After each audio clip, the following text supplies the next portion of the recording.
Comme promis précédemment, nous revenons sur le sujet de la récupération de l'âme, esprit humain, par son ennemi, le diable. Vous vous souvenez, nous avions parlé de la parfaite similitude entre l'âme-esprit humain et l'âme du diable, qui permet à cette âme de diable de venir prendre la place vacante de l'âme-esprit humain et faire fonctionner son corps comme si c'était l'âme-esprit humain qui est aux commandes du corps. Et que de l'extérieur, personne ne peut absolument se rendre compte de rien. Sauf dans son cercle le plus restreint, où des individus qui connaissent ses habitudes, qui connaissent bien sa personnalité, les traits de sa personnalité, peuvent se permettre de déceler des changements dans sa personnalité. Nous avions dit précédemment qu'il y avait principalement 3 buts. Le premier but, c'est que ces diables sont des mangeurs d'âmes humaines.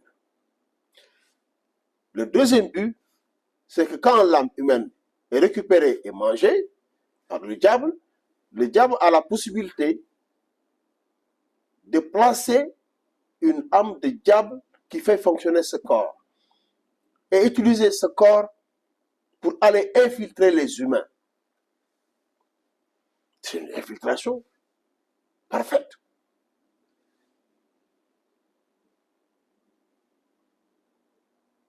C'est un espionnage parfait. Indécelable.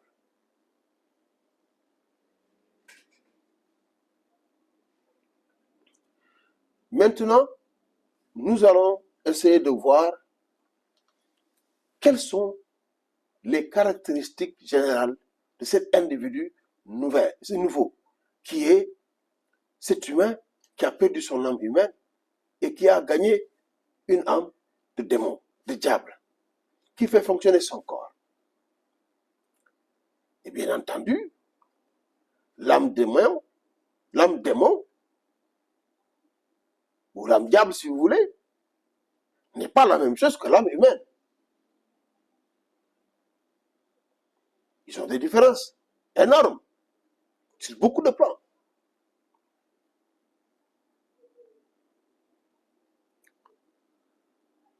Il faut noter que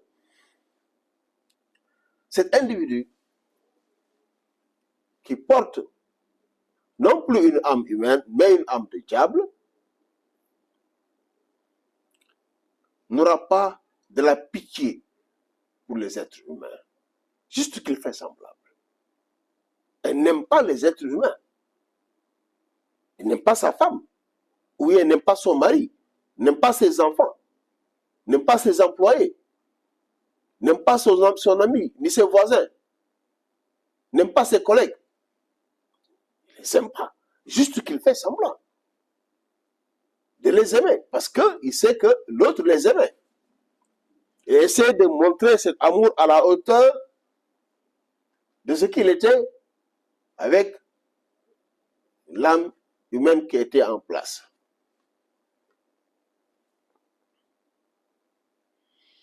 Et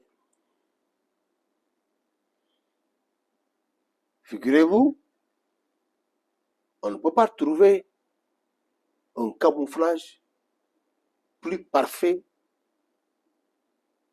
que l'infiltration par récupération de l'âme.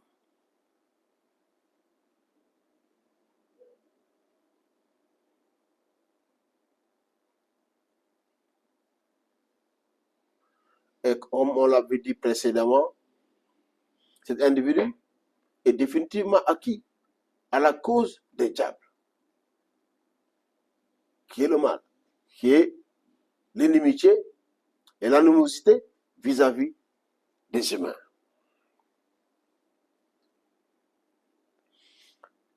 Donc cet individu aura les propriétés et les besoins d'un corps humain. Mais il aura aussi les propriétés, les aptitudes et les besoins d'un diable.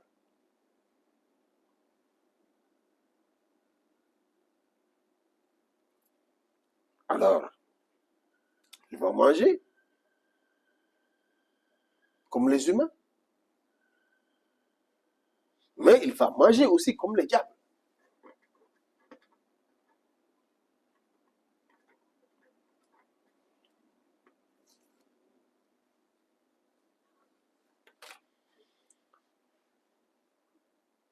Les humains, ce qu'ils mangent, tout le monde le sait, parmi les humains. Mais les diables, qu'est-ce qu'ils mangent? Eh bien, ils boivent du sang humain. Ils aiment bien manger les aliments ou bien toutes les choses qui ont été sacrifiées pour les diables. Si un enfant a été sacrifié pour les diables, eh bien, ils aiment bien manger, boire son sang, manger son âme et manger de sa chair.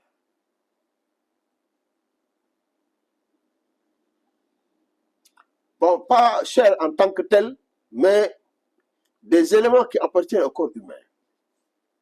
Ce sont les éléments les plus sombres. Les déjections, les contenus stomacales, le sang des règles. Bref, les choses les plus repoussantes du point de vue alimentation. Donc voilà un être humain, un individu qui est parmi les humains, qui est dans un restaurant, qui peut manger un sandwich, quelque chose pareil. Mais en ce même moment, là où il est assis sur sa chaise, il peut avoir un autre repas sur un client quelconque dans le restaurant. Parce qu'il a la possibilité de curer le sang des individus sans avoir contact avec ces individus-là, juste à distance. C'est extraordinaire. C'est des individus tout à fait dangereux. Donc, imaginez-vous, cet individu, s'il a une fiancée ou bien des choses comme ça, qui ne se rend pas compte. C'est pourquoi beaucoup de relations tournent au drame. Et les gens ne comprennent pas logiquement pourquoi ce drame est intervenu.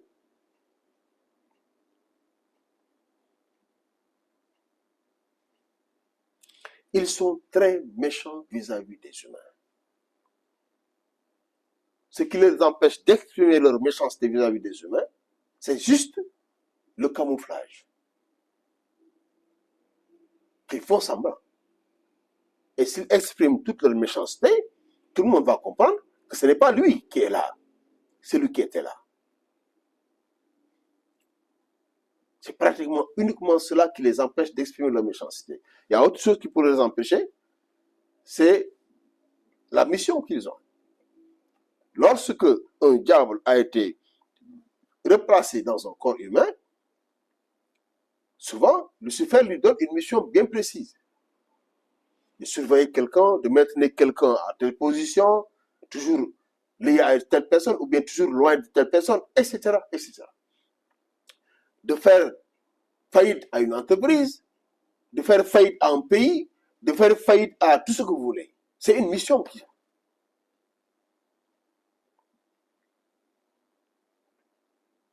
Ils sont très méchants envers les humains. Ils ont les besoins d'un humain, les besoins d'un diable.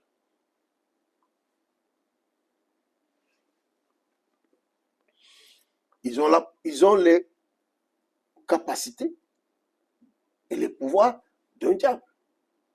Donc, ils ont la possibilité, là où ils sont, de pouvoir repérer et de suivre leur femme ou bien leur mari à des kilomètres. C'est un pouvoir d'ordre quantique qu'ils ont sur le plan de leur vision. Ou bien même sur le plan de leur déplacement. Donc, un individu comme ça, qui a une femme qui était la femme de l'humain qui était dans ce corps. Donc, c'est toujours sa femme. Il fait semblant d'être son mari. Si par exemple sa femme le trompe, il est au courant de tout. Il voit sa femme partout où il est. Il la suit partout où il est. Donc, les regards ne sont pas bloqués par les remparts des obstacles comme les murs et les choses comme ça. Le regard traverse un certain nombre de matières. Donc, ils ont un regard si perçant, si lointain, qu'aucun humain a normalement.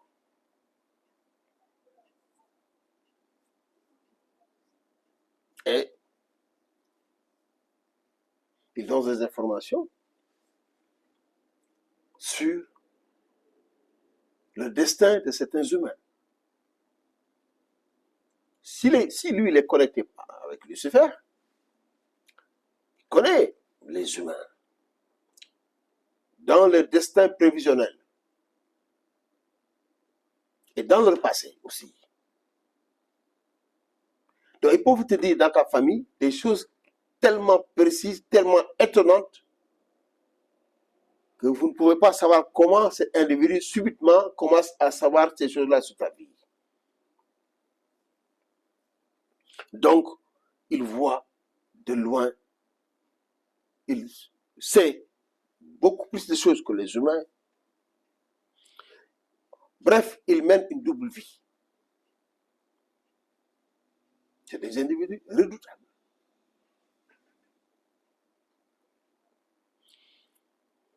Une double vie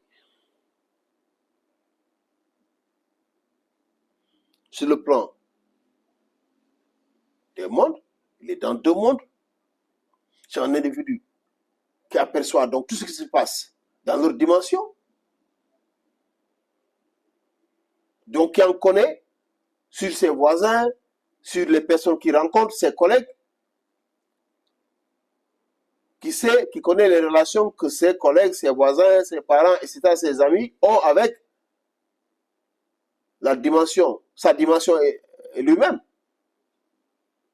avec Lucifer aussi.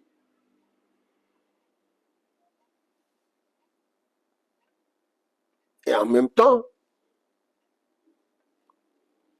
il est au courant de ce qui se passe dans la vie des humains, dans le passé, le présent et concernant l'avenir sur le plan des destins prévisionnels. Il est dans deux mondes.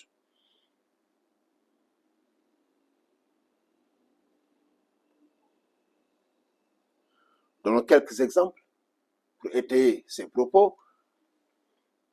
C'est le cas des sorciers. Un sorcier, par définition, c'est un individu issu d'une récupération d'âme humaine et d'un replacement d'une âme de diable. C'est ça la définition d'un sorcier. Et c'est un individu qui a les pouvoirs d'un diable. C'est un humain qui a les pouvoirs d'un diable. Tous les sorciers ont les pouvoirs des diables. Ils connaissent tellement bien les clients qui viennent les voir. Lorsqu'ils viennent même les voir, il les voit venir. Il sait pourquoi ils viennent.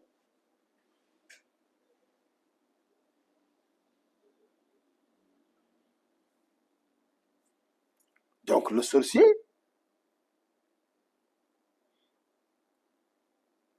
il dit qu'il fait des consultations sur la vie des gens. convoquent des entités éclairées qui viennent donner des informations sur la vie de l'individu, mais c'est tout à fait faux. Lui-même a la capacité de scruter dans ta vie, s'il le désire.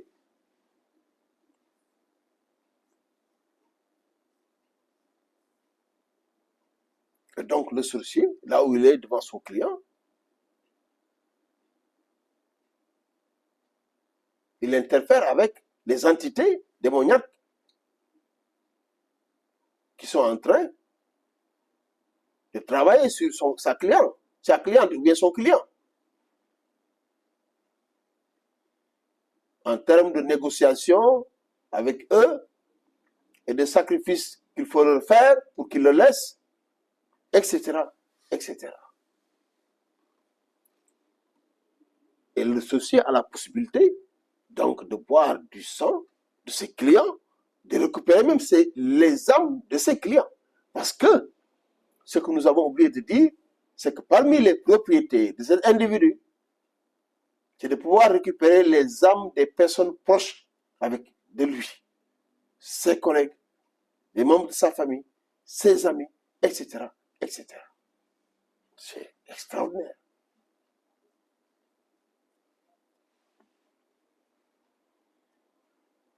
Et les gens ne se portent pas mieux s'ils vont aller voir les sorciers.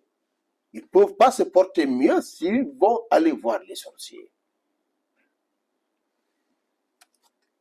Ils ne se porteront que mal, de mal en mal, de sorcier en sorcier.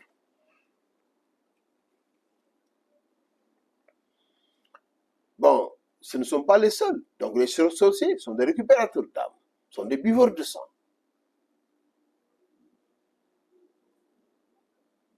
Sont des êtres à la fois humains et diaboliques en même temps.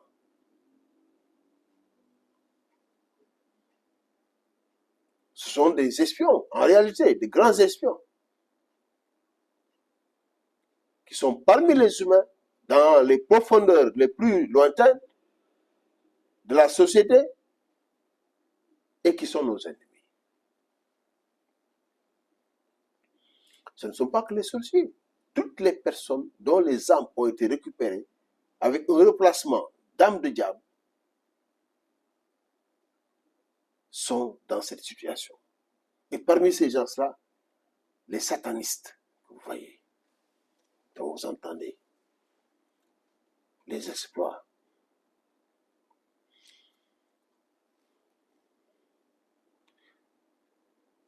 S'ils sont dans nos dirigeants, ils connaissent beaucoup de choses sur les gens qu'ils dirigent.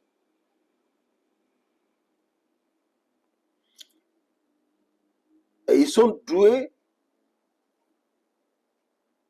de compétences qui dépassent l'ordinaire. C'est le cas de beaucoup de stars du football, beaucoup de stars de la musique, qui peuvent composer des chansons, beaucoup de stars du cinéma, qui peuvent faire des films époustouflants. Parce qu'ils ont des informations que les humains n'ont pas. Et à travers même les films qu'ils font, ils communiquent avec les humains. Comme pour les chatouiller. Regardez ça, nous connaissons ça. La plupart de certains films qui sont faits par ces entités-là sont porteurs de messages.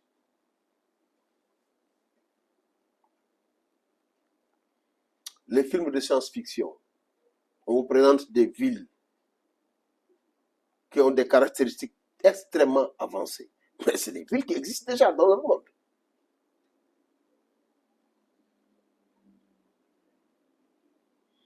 Des événements qui doivent intervenir dans le monde. Bref, il y a tellement de films qui ne font que annoncer des choses qu'ils savent qu'ils doivent venir. D'une façon subtile. sur le plan de la musique, tu vois des artistes qui n'étaient pas doués, mais qui, une fois leur pacte avec le diable accompli et leur âme récupérée, remplacée par une âme de démon, de diable, mais ils cartonnent. Même s'ils cartonnent sur le plan de leur musique. En tout cas, sur le plan de leur carrière, même si leur musique n'est pas si terrible que ça, ils ont la possibilité d'être aimés par les masses. Tout ça, c'est l'action de leur communauté pour que le pacte qu'ils ont signé avec leur chef soit accompli. Parce que ce sont des pactes qui sont signés pour avoir la célébrité, l'argent, le pouvoir, etc., etc. Donc, le pacte va être respecté.